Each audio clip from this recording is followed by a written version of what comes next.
take it like a holiday house, take something you enjoy, take it like a car, just buy and enjoy, and that's it, okay? Forget about reselling, forget about appreciation, just forget everything. Hi guys, welcome in. We have a special guest today and he needs no further introduction. Hi Lou, great to see you. Thanks for inviting. I'm very, very honored and privileged to be invited to your channel. Thank you so much also for coming on. How have you been, Lou, in the last few weeks? Very good. I probably put on too much weight by overeating in JB, and I put on a few kilograms, and that's terrible. Yeah, in fact, that's probably a topic you should talk about also. Today we are going to drill deeper on your JB purchase, which I've been wanting to do for a long while actually. I know you've been putting a lot of content, sharing your experience, very good on that. And today is more of my own personal curiosity. So thank you for coming on board to answer them. Always a pleasure. Hear a bit on your story. Like you've made this purchase, but I'm always curious. When someone makes a big decision, surely there's somewhere that the idea came about. Was it you? Was it Mrs.? Or how did it all start? Well, the story was that one of our close relative actually stay in this place that I bought. The whole compound is called Austin Heights. So we were very intrigued when we invited to stay over at their place.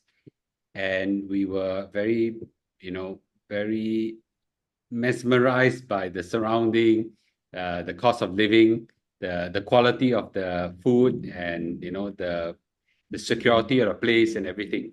And we have always been a frequent goer of Malaysia. You may not know, but there was a period of time where my wife spent a decade working in Malaysia. Every day she'll go in and out. Okay, so over weekends, over holidays, and we always spend our time in Malaysia. So we are not strangers to Malaysia, in particular not strangers to JB. So we are very mesmerized by the place.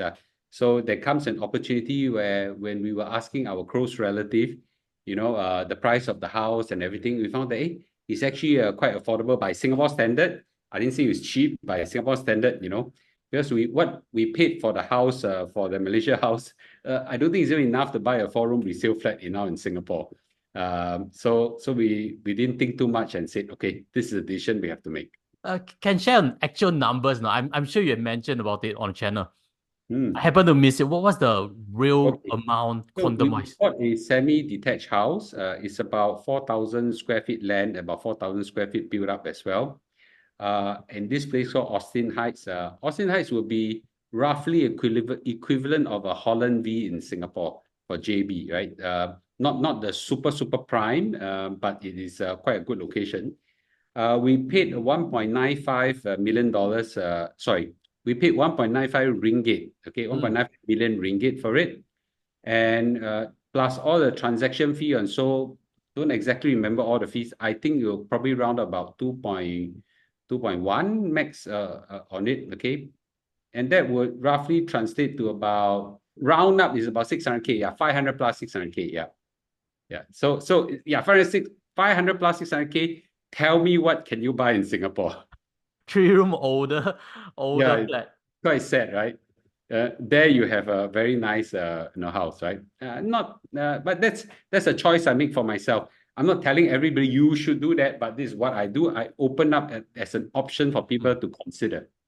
And when you mention this, it seems like you relate it to Holland V, which also means there are other cheaper areas, has to be, right? This is probably a premier location. Yes, really. Yes. So even within the compound itself, the whole place is very big. There are 3 segments to it. You can get slightly over $1 million or $1.5 million ringgit. You can have a slightly smaller one, landed properties, terrace house. They call it cluster house as well. For very, very, very much more affordable. So outside Austin Heights and other areas, I think for the average Malaysian, they could even get it at $500,000 or so, or maybe 800,000, maybe $1 million. They could get terraces and things like. It's very common. So to pay this kind of price of 2 million, if you ask average JB person, is actually on the high side. I know when you convert to Sing dollar, we all look at it like doesn't sound a lot, but I think to the average Malaysian, it's quite a lot. Just bear in mind that for Singaporeans, we do have a limit. You cannot buy anything less than 1 million for landed. So it has to be in the north of 1 million. So if I hear you correctly, that means in the last 1-2 years, you got the idea of buying this, but you have been very experienced in JB. And it seems like JB property used to be a lot hotter, like in 2010s, where a lot of Singaporeans bought, in the Iskandar region.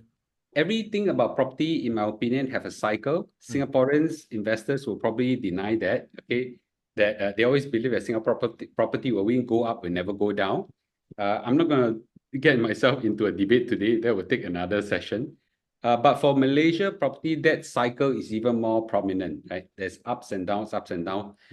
Pre-COVID, it was at a high, it was at a high. Everybody is like super mesmerized by Malaysian property. And if you remember Forest City, that unfortunately turned into somewhat of ghost town right now. That was very hot then. I think our presidential candidate Tan Kim Lian bought 2 apartments there, and a lot more. There's a lot of hype during those times. Condominiums were going for easily $1-2 million. Sorry, 1-2 million ringgit. Landed property was also very hot then. So that was during the peak of it, like exactly what you say.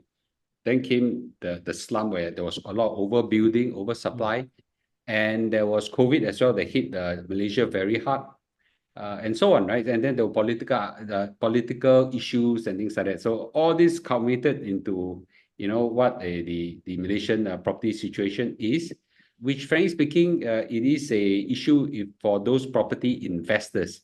And I'll talk about whether you should buy for investment or not later. But recently, I think because of the inflation situation, a lot of people now seek property as an inflation hedge. And the JB inflation is to the roof right now.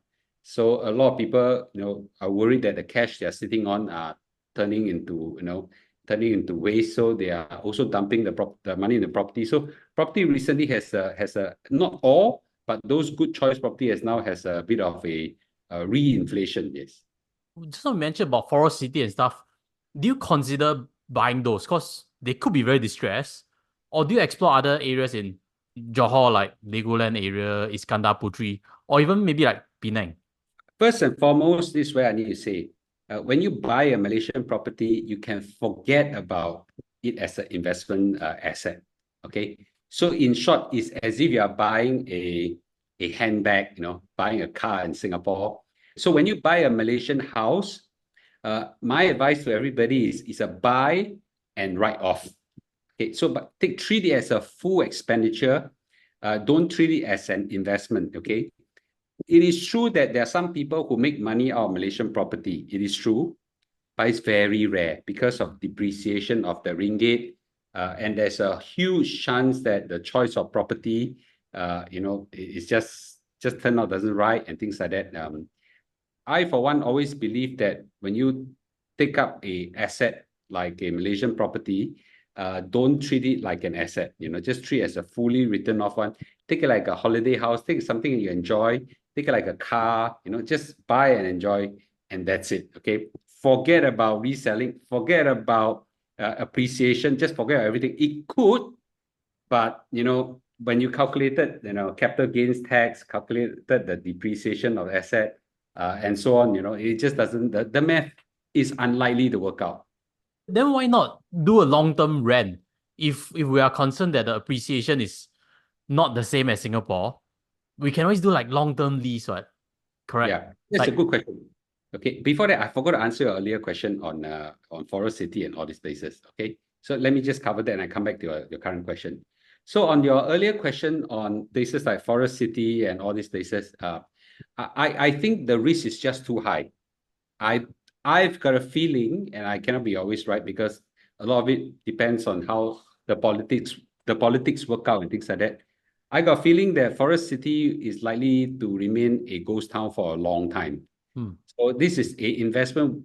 This is if you buy for investment, this is an investment you don't need to make, right? So if you want to buy for pleasure, like what I do, there are more choice location nearer the city, nearer to food location, nearer to shopping center that you can take. They are safer.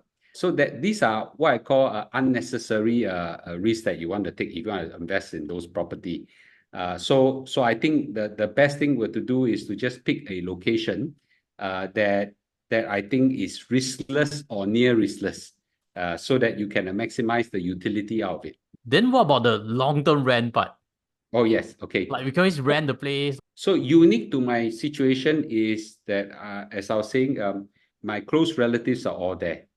So we know that there is a place that we are very comfortable to stay there for a very long time, okay? And our children will probably take over the place when we are gone or when we are very old, and they'll continue to take it like a holiday place or so on.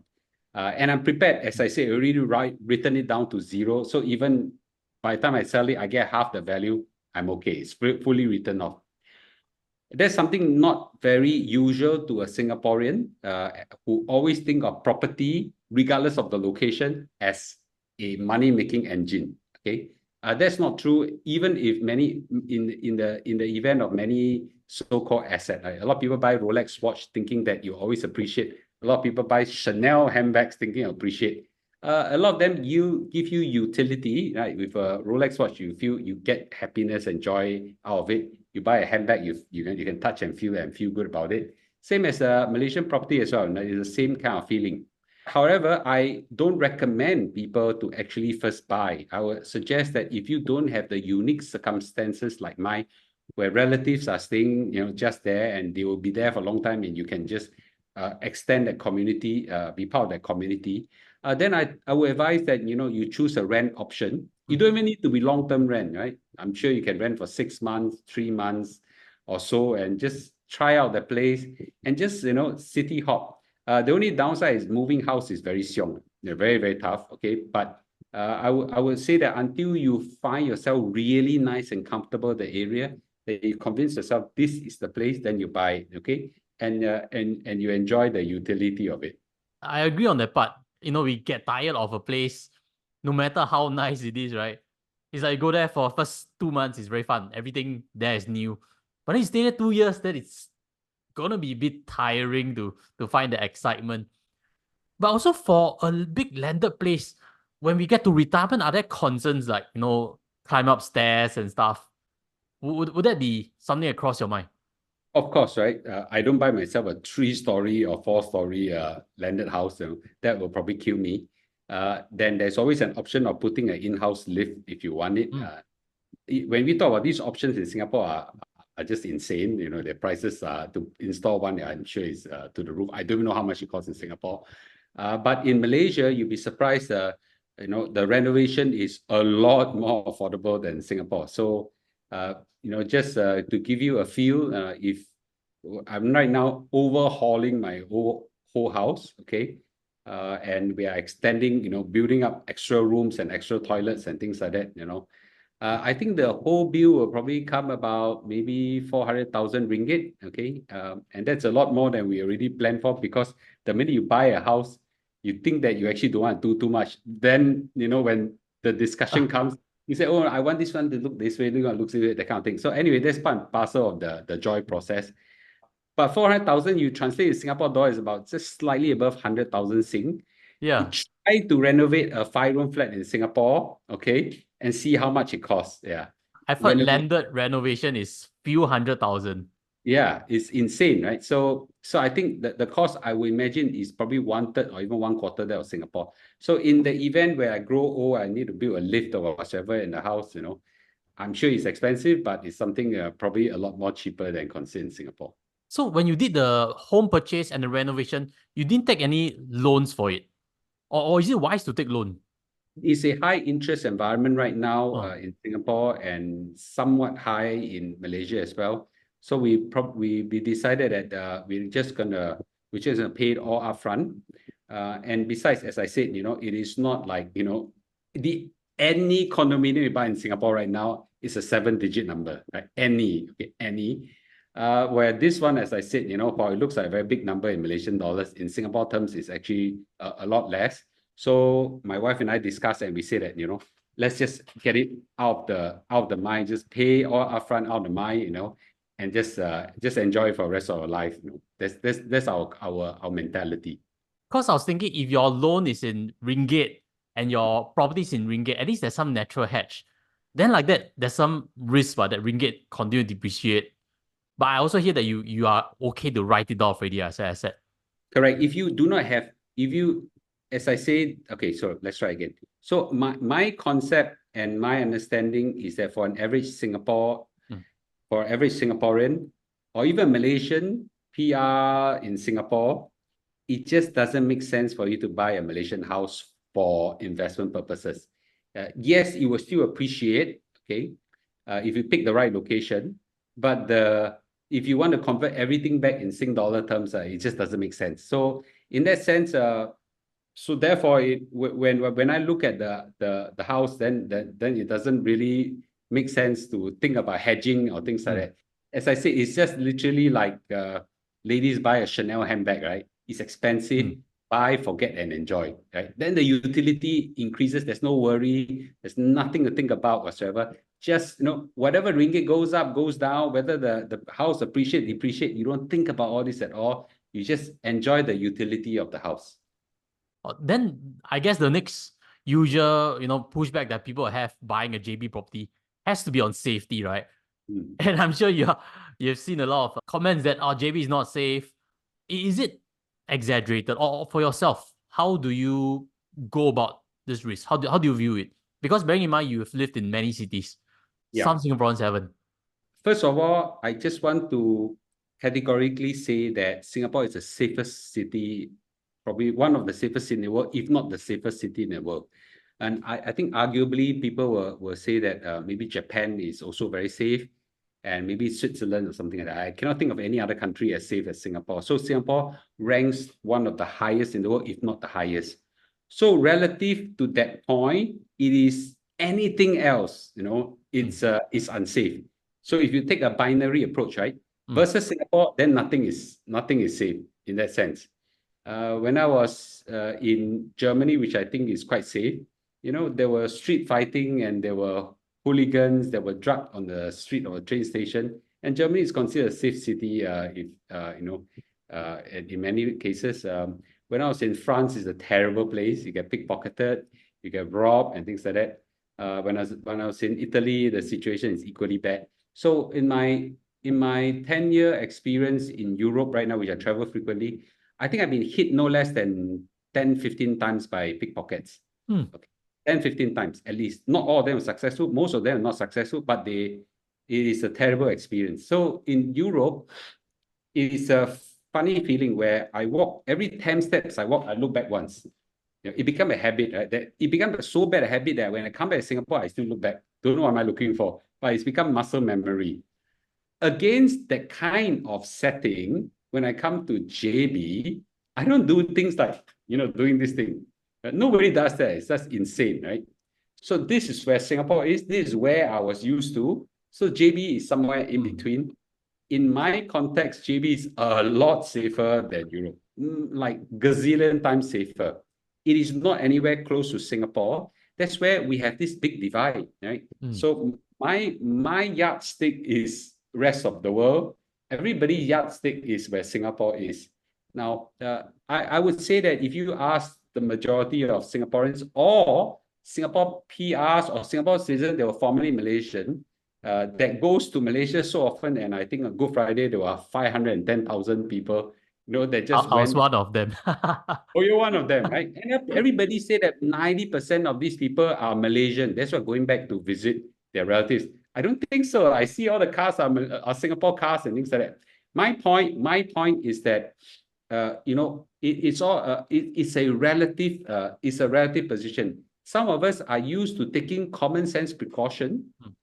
Some of us are very uncomfortable even with a slight risk of theft and robbery. Some of us would like environments that are zero risk.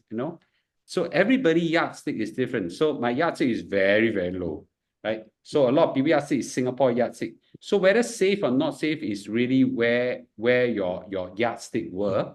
And it's true, right? There's a lot of high sensational news about robbers and kidnappers, people shot at gunpoint or things like that.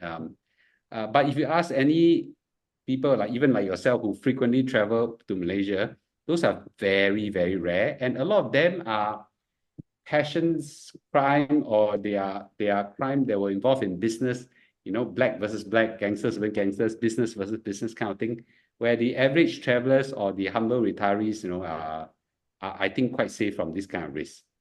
I think you've raised a very valid point.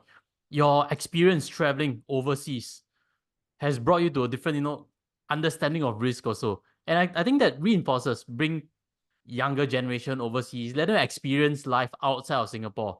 Don't be like a frog in a well. It's not, everywhere is different.